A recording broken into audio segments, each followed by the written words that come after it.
Assalamualaikum warahmatullahi wabarakatuh. Salaman teman, salam dari Masika Ngalap Barokah. Hari ini Jumat 18 November 2022, Masika berada di aliran Sungai Cikeruh. Ikuti perjalanan Masika dalam menelusuri dan membuka wawasan sejarah. Bismillahirrahmanirrahim. Allahumma salli wa sallim wa barik ala Sayyidina Muhammad. Palabuhan merupakan nama desa yang terletak di Kecamatan Sukahaji, Kabupaten Majalengka. Berdasarkan cerita rakyat yang turun-temurun, bahwasanya pada zaman dahulu kala di Pulau Jawa berdiri dua buah kerajaan Islam, yaitu di daerah Banten dan Cirebon. Suatu waktu dua kerajaan tersebut berselisih saling bermusuhan. Oleh karena bencinya kerajaan Banten pada kerajaan Cirebon, maka suatu hari dari kerajaan Banten mengutus salah seorang yang tangguh menghadapi musuh dan perkasa menghadapi lawan, berwibawa dan tinggi ilmunya, untuk datang ke kerajaan Cirebon sambil membawa persembahan sekarung jamu untuk diserahkan ke kerajaan Cirebon, tapi dengan maksud mau mengkhianati Sri Sultan Kerajaan Cirebon, karena pada hakikatnya jamu tersebut adalah racun yang sangat berbahaya dan mematikan.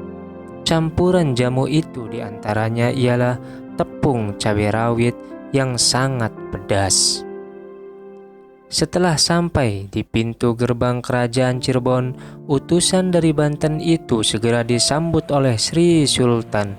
Rupanya Sri Sultan sudah weru durung winarah atau mengetahui sebelum kejadian atas perilaku yang akan diperbuat utusan itu, yaitu mau mengkhianati beliau. Maka dengan segala ilmu yang ada pada diri si Sultan digunakannya untuk menghadapi utusan itu. Tiba-tiba kumis seorang utusan itu melebar dan mengeras, yang akhirnya utusan tersebut tidak bisa masuk ke pintu gerbang kerajaan karena terhalang oleh kumisnya itu. Namun, meskipun jamu itu merupakan sebuah racun, Sri Sultan Cirebon dapat juga mengelakkannya dari racun dan akhirnya diterima saja karena jamu itu juga dapat dimanfaatkan dengan dicampuri oleh bubuk rebon atau udang kecil, yang akhirnya atas percampuran itu berubahlah menjadi sambal terasi yang enak dan gurih, bukan lagi sebuah racun. Itulah salah satu kepandaian dan keluasan Sri Sultan. Maka sambil berdiri di muka pintu gerbang, Sri Sultan berkata kepada utusan dari kerajaan Banten itu, "Jamu yang kau serahkan sudah saya terima, dan kau harus pulang sekarang juga. Terimalah ini sebagai tanda jasa saya, serta bawalah sebuah tempurung kelapa yang bulat yang berisikan air dan sebuah sintungnya. Harus kau bawa pulang, tapi jalannya harus menuju arah selatan menyusuri lereng Gunung Ciremai." Kemudian utusan itu pulang dan selama di perjalanan dia selalu mentaati dan menuruti atas petunjuk dan nasihat Sri Sultan, karena kalau dilanggar petunjuknya, dia takut akan terjadi lagi mara bahaya yang mungkin akan menimpa pada dirinya. Karena maksud dan tujuan jahatnya sudah lebih dahulu diketahui oleh Sri Sultan, lebih-lebih ia mendapat malu yang tidak terhingga atas kejadian pada kumisnya. Dia berpikir bahwa ilmu yang ia miliki jauh lebih rendah dibandingkan dengan kesaktian Sri Sultan. Setelah sekian lama dia berjalan, utusan tersebut sampai di suatu tempat di lereng Gunung Ciremai yang bernama Cikaracak sekarang. Di sana, dia merasa pusing dan perasaan makruh yang menjadi-jadi karena harus meloncati lereng yang sangat curam dan berbahaya.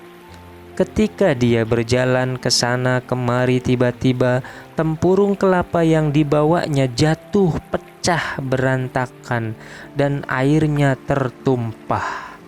Maka dari air yang tertumpah itu keluarlah air sungai yang mengalir deras menuju ke hilir yang akhirnya dinamakan aliran sungai Cikeruh.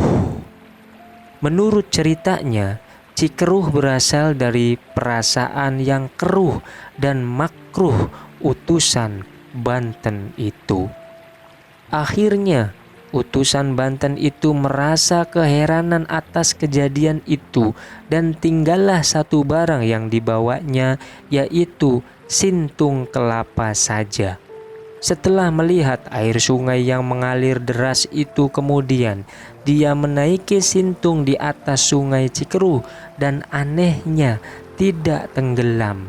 Dia beranggapan sintung itu sebagai sampan ajaib untuk meneruskan perjalanannya. Setelah sekian lama menunggangi sampan ajaib itu, utusan Banten merasa lelah dan di suatu tempat sampan itu ditambatkan ke sebuah pohon yang besar bertempat di Cimukul. Setelah merasa cukup beristirahat, diteruskannya perjalanannya menuju ke hilir dan di suatu tempat singgah dahulu, naik ke darat dan akhirnya sampai menetap di sana sampai akhir hayatnya. Sekarang hanyalah tinggal pemakamannya dengan sebutan makam Embah Buyut Nyata. Tepatnya terdapat di Desa Cisambeng, Kecamatan Palasa, Kabupaten Majalengka. Setelah sampan itu berlabuh di Cimukul, akhirnya banyak perahu yang hilir mudik dan berlabuh di sana, dan berubahlah nama Cimukul menjadi Palabuan, yang dahulunya tempat berlabuh perahu-perahu. Dan Cimukul itu letaknya di Blok Sabtu RT 6 RW 3 Desa Palabuan, Kecamatan Sukahaji, Kabupaten Majalengka. Wallahu a'lam. Mudah-mudahan bisa memberikan manfaat, khususnya untuk pribadi, umumnya untuk yang menyaksikan dan mendengarkan video ini. Mohon maaf bila ada perbedaan.